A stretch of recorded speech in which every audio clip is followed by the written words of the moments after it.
여러분, 오늘은요, 안식년 동안 제가 받았던 은혜와 감동을 좀 나누는 시간을 갖고 넘어가고자 합니다.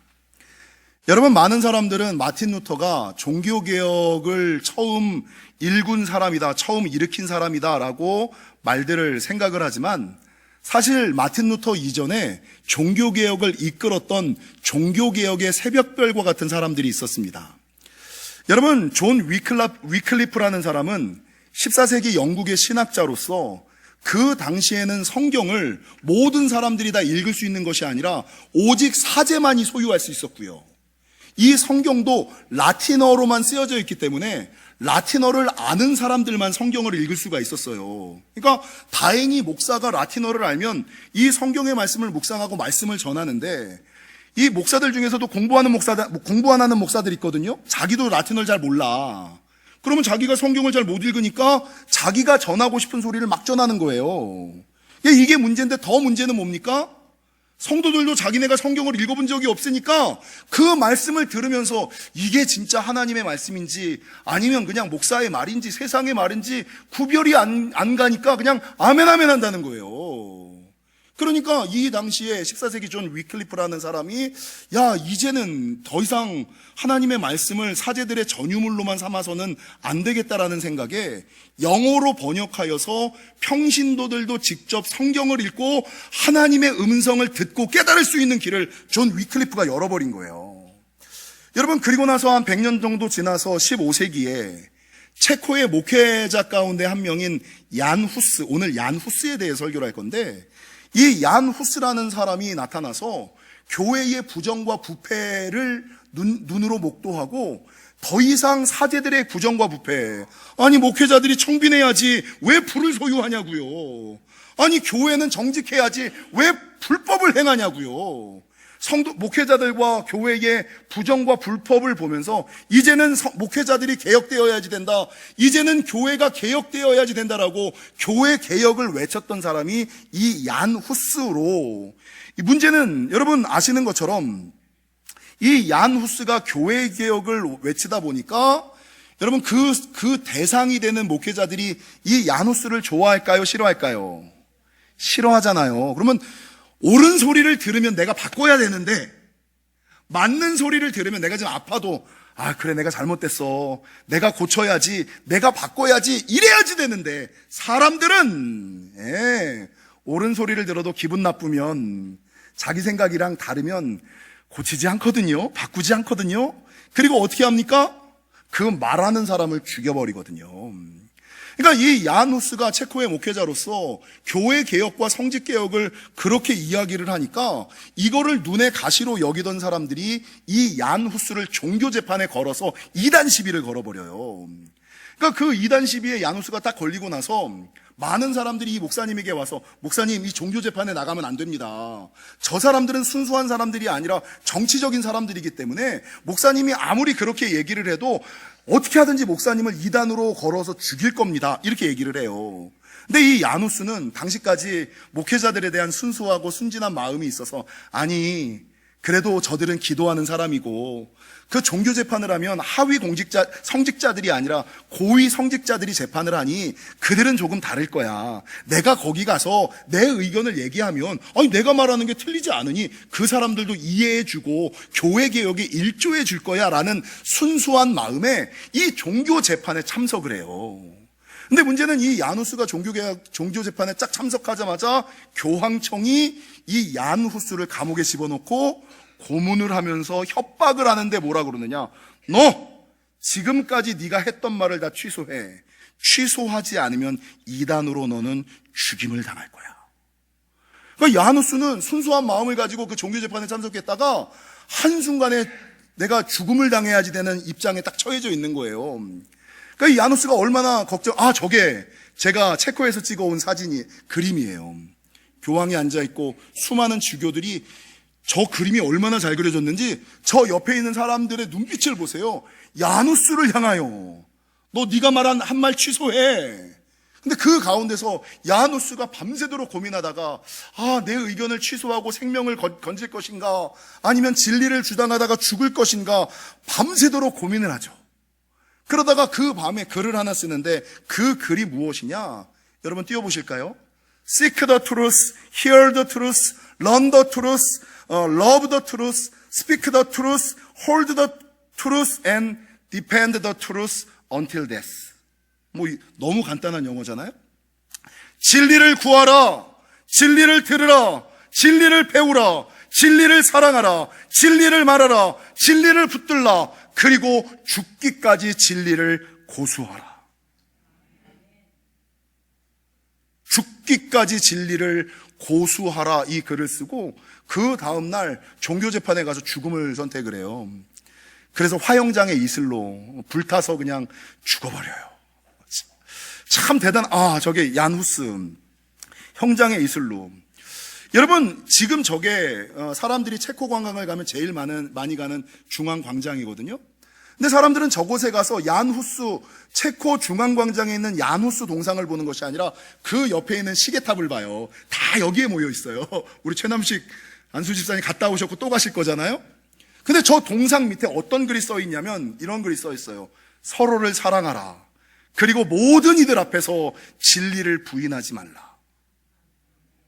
서로를 사랑하라. 그리고 모든 이들 앞에서 진리를 부인하지 말라라는 글이 쓰여져 있다라는 거예요. 여러분, 이 야누스가 화형을 당하면서 참 신비한 것은요, 마지막 예언을 하나를 딱 해요. 사람들 앞에서 뭐라고 외치냐면, 지금은 너희가 거위 한 마리를 불태워 죽이지만, 여러분, 얀 후스는 체코어인데 얀은 존이라는 영어 이름의 체코어고요. 후스는 거위를 뜻하는 거예요. 그러니까 이 얀 후스가 뭐라 그러냐면, 너희가 지금은 거위 한 마리를 불태워 죽이지만 100년 후에는 너희가 태울 수도 없고 삶을 수도 없는 백조가 나타날 것이다. 그리고 죽거든요. 근데 100년 후에 뭐가 일어나요? 마틴 루터가 태어나서 종교개혁을 완성해버리는 거예요. 이게 얀 후스. 그래서 마틴 루터가 자기가 종교개혁을 완성하긴 했지만 이 종교개혁을 읽을 수 있는 모든 털을 닦아준 것은 얀 후스였고 얀 후스 이전에 존 위클리프였다라고 이야기를 하면서 이 존 위클리프나 얀 후스를 종교개혁의 새벽별이다라고 이야기를 하고, 우리는 알게 모르게 모두 다가 후스의 자녀다. 여러분, 지금도 성당에 가면, 카톨릭에 가면 성찬할 때 떡과 포도주를 나눠주지 않아요. 성당 다녀보신 분 계세요? 뭐만 나눠주든가요? 떡만 나눠주고 포도주는 사제들만 먹거든요. 근데 성경에서 예수님께서 최후의 만찬에서 성찬을 행하면서 성도들에게 떡과 포도주를 나눠주시면서 이것을 먹고 마시라라고 얘기했잖아요. 근데 포도주는 사제들만 먹어요. 특별한 경우가 아니고서는. 이게 이제 여러 가지 이유가 있거든요. 근데 우리 믿음의 사람들이 언제부터 떡과 포도주를 먹을 수 있게 됐느냐? 이 야누스가 제일 먼저 열어버린 거예요. 죽으면서 지킨 거예요. 그래서 야누스 덕분에 우리는 성찬 때 떡과 포도주를 먹을 수 있게 되었다. 여러분, 안식년을 가기 전에 제가 잠깐 말씀드린 것과 같이 제가 서울에 있는 큰 교회에서 청빙을 받았어요. 서울에 있는 교회고요. 우리 교단에서 거의 제일 큰 교회고요. 그곳에 가면 세상 사람들이 얘기하는 돈, 부족함 없이 살 수 있고요. 명예, 어디 가서 이제 어깨에 힘주고 살 수 있고요. 권력, 한마디만 하면 이제 우리 교단에 있는 모든 목사들이 들어야지 되는 돈과 명예와 권력이 있는 자리. 우리 교단에 속해 있는 목사로서는 올라갈 수 있는 끝자리. 그 교회였어요. 그 교회를 가면 총회장도 하고, 기독교 방송의 이사도 하고, 기독교 출판사의 이사도 해서 한국 기독교 교계의 방송과 신문에 오르락 내리락 거릴 수 있는 자리가 그 자리였어요. 어떤 사람이 뭐라 그랬냐면, 목사님, 그게 중소기업 사장에서 대기업 사장으로 가는 건데, 중소기업 사장에서 대기업 사장으로 스카웃 받은 건데 왜 거절하셨어요? 어떻게 거절하셨어요? 그러니까 우리 부흥회 때 주성민 목사님 와서 막 하는 거 보니까 막 큰 교회 목사님 부럽잖아요. 막 수행이 막 붙고, 그걸 어떻게 거절하셨어요?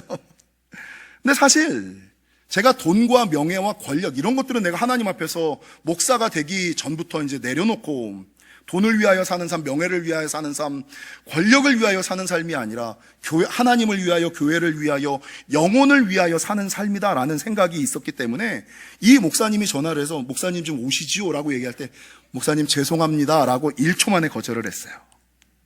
1초 만에. 근데 1초 만에 거절하니까 우리 옆에서 차를 타고 가다가 스피커폰으로 우리 안사람도 듣고 우리 딸내미도 들었는데, 거절하고 전화를 딱 끊으니까 아빠 기도해본다 그러지. 그걸 어떻게 1초 만에 거절할 수가 있어. 생각해본다 그러지. 좀만 기도해보겠다고 그러지. 왜 그거를 1초 만에 거절을 했어? 그래서 그 얘기를 들으니까 여러분 아쉬워요 안 아쉬워요? 아까워요 안 아까워요? 여러분 저 못 볼 뻔했어요.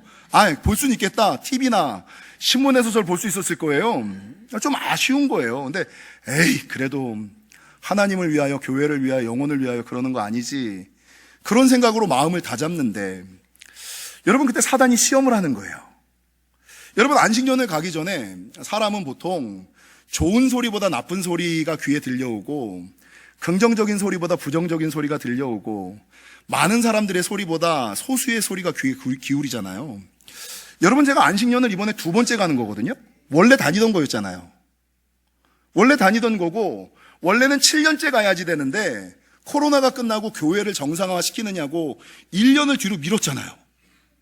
여러분 그 1년 전에 제가 우리 장로님, 제가 12월에 수술하고 1월에 쓰러지고, 12월에 수술하고 1월에 쓰러졌을 때 우리 장로님 당장 쉬십시오 이랬거든요, 성장로님. 근데 아니요, 교회 정상화 되고 나서 안식년 가겠습니다. 그래서 1년을 미뤄서 요번에 안식년을 딱 가는데, 어디서 그랬는지 소수의 부정적인 사람들이 목사님 놀러 간다며? 어디가, 그거 가는 거 맞아? 이런 부정적이고 삐딱한 소리가 내 귀에 안 들리면 되는데, 저도 사람인지라 그 소리가 들리는데 마음이 상하는 거예요. 여러분 제가 조용히 묵상하면서 기도하는데, 내가 세상에서 제일 싫어하는 게 뭘까? 목에 칼이 들어와도 안 하는 게 뭘까? 제가 제일 싫어하는 게 민폐 끼치는 거더라고요. 남한테 민폐 끼치는 일을 제가 죽어도 못해요. 안 하고 싶어. 난 가능하면 안 하고 싶어. 하나님을 위해서 아니고선 하고 싶지가 않아. 2번째는 뭐냐면 구차한 거, 궁색한 거. 아니면 아니지, 내가 거기 가서 집사님 그거 아니에요, 그래서 그런 게 아니고, 이 구차하고 궁색한 거를 내가 이게 변명같이 들리고, 사나이, 제가 보이기는 이래도 제가 남자거든요. 목에 칼이 들어와도 내가 궁색한 소리, 구차한 소리를 하기가 싫은 거예요. 근데 그 교회는 안식년을 제대로 주는데 1년을 쉬어요. 1년에 한 달씩을 쉬어. 6년을 1년에 한 달씩을 쉬고 7년째는 6개월을 쉰대. 목사님 오시죠. 혹하더라고. 그래서 갈 걸 그랬나?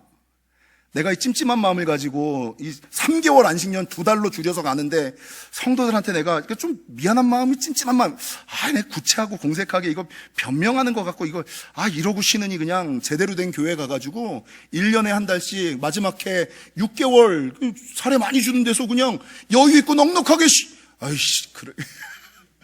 이게 사람인지라 저도 드는 거예요. 근데 이 불편한 마음이 안식년을 떠났음에도 불구하고 마음에 남아있는 거야.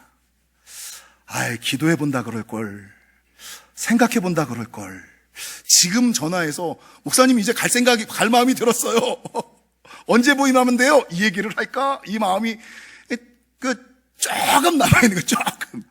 이미 거절은 했지만 그럼에도 불구하고 아쉬움이 조금 남아있는 거예요.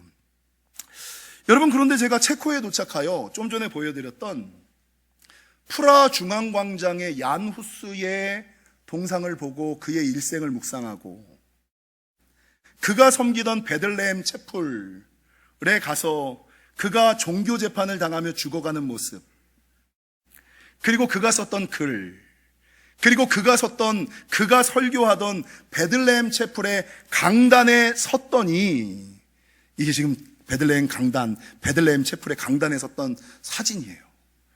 여러분, 그 옛날 야누스가 생명을 바치면서 외쳤던 Seek the truth, hear the truth, learn the truth, love the truth, speak the truth, hold the truth, and defend the truth until death. 아니, 진리를 구해야지, 진리를 들어야지, 진리를 배워야지, 진리를 사랑해야지, 진리를 말해야지, 진리를 붙잡아야지, 그리고 죽기까지 진리를 고수해야지. 교회를 지켜야지, 영혼을 지켜야지. 그 얘기를, 그 얀 후스의 글이 제 영혼에 심기어지고 제 영혼을 완전히 잠식을 해버리는 거예요. 그래서 그때부터 1초 만에 거절하지 말고 0.1초 만에 거절했어야지 되는데 그래서 그 아쉬웠던 마음, 불편했던 마음들이 싹 사라지게 되었다라는 것입니다. 사랑하는 성도 여러분, 제가 자주 말씀드린 것처럼 사람들이 인생을 살아가다 보면 선택의 기로에 서지요. 빛에 서느냐 어둠에 서느냐, 하늘 편에 서느냐 땅 편에 서느냐, 교회 편에 서느냐 교회 반대편에 서느냐, 진리 편에 서느냐 거짓 편에 서느냐, 아니면 죽음 편에 서느냐 진리 편에 서느냐, 얀 후스처럼 선택의 상황 가운데 선다고요. 근데 사람들은 선택의 기준으로 뭘 선택하는지 아세요? 7, 80%는 뭘 선택하는지 아세요? 뛰어넘으시기를 축원합니다. 첫 번째는 자기의 이해관계, 이익관계대로 선택합니다. 옳고 그름이란 관계없이 어떤 편에 서는 것이, 어떤 것이 나에게 이익이 되는가, 이해관계에 맞는가, 그걸 가지고 판단을 해요. 이익관계, 이해관계로 7, 80%가 선택을 해요. 여러분, 20, 30%는 뭘 가지고 선택하는지 아세요? 첫 번째가 이해관계라면 두 번째는 인간관계. 내가 친한 사람의 말이 맞아. 나랑 친하지 않은 사람은 아무리 말을 해도 무조건 틀려. 인간관계의 편에 서서 그 말씀을 판단하죠. 여러분, 이해관계를 뛰어넘고 인간관계를 뛰어넘은 사람이 넘지 못하는 게 뭡니까? 자기의 생각과 경험 앞에서 문제를 판단해요. 근데 성경은 무엇을 가지고 선택의 기준으로 삼으라 그래요? 말씀. 하나님, 십자가 진리 편에 서라고 우리에게 이야기를 하거든요. 그래서 우리가 불렀던 찬양처럼 네가 하나님 편에 서다가 너가 진리 편에 서다가 수많은 사람 앞에서 오해를 당하고 모함을 당하고 박해를 당하고 핍박을 당하더라도 여러분, 그럼에도 불구하고 defend the truth until death, 죽기까지 하나님 편에, 죽기까지 진리 편에, 죽기까지 말씀 편에 서라. 그러면 하나님의 큰 역사가 이루어질 것이다 라고 말씀을 하고 계시거든요. 사랑하는 성도 여러분, 바라는 것은 우리가 살아가다 보면 우리도 매일같이 선택을 해야 돼요. 제가 오전에 이런 얘기를 잠깐 했습니다만, 많은 사람들이 자기가 아는 목사님이 좋은 목사님이래. 제가 많이 얘기하잖아요. 좋은 목사님의 기준이 뭐예요? 그러니까 성도들이 와가지고 목사님, 그 목사님 좋아요. 막 그렇게 얘기를 해요. 그 목사님 강사로 모시세요. 그 목사님 후원하세요. 그 선교사님 뭐 하세요? 여러분, 좋다는 기준이 뭐예요? 그 목사님이 좋아, 그 교회가 좋아, 좋은 기준이 뭐예요? 거의 대부분은요, 자기가 아는 목사, 자기가 친한 목사, 자기가 가까운 목사, 자기 인정해주는 목사, 자기와 시간을 보낸 목사, 그게 옳고 그름의 기준이에요? 뭐가 기준입니까? 인간관계가 기준입니까? 기준이 뭐예요? 어떤 목사가 좋은 목사예요? 하나님의 진리를 아는 자, 그 하나님의 진리를 말하는 자, 그 진리대로 사는 자, 그게 하나님의 사람이죠. 사람들은 아니라고 얘기는 하지만 위기 상황에서 좋다 옳다를 다 인간관계, 이해관계, 자기 생각과 경험으로 판단을 한다라는 것이죠. 여러분, 이 야누스가 자기 몸을 화형, 불 앞에 내어드리면서까지도 defend the truth until death, 죽기까지 진리를 고수했던 것처럼 믿음의 사람이라면 바라기는 이해관계를 넘어 인간관계를 지나 자기의 생각과 판단 버리시고 진리 따라 말씀 따라 defend the truth until death, 죽기까지 지금 진리를 고수하시는, 죽기까지 하나님 편에 좀 쓰시는, 죽기까지 지금 교회 편에 쓰시는 주님 따라가시는 저와 여러분이 되시기를 주님의 이름으로 간절히 축원합니다.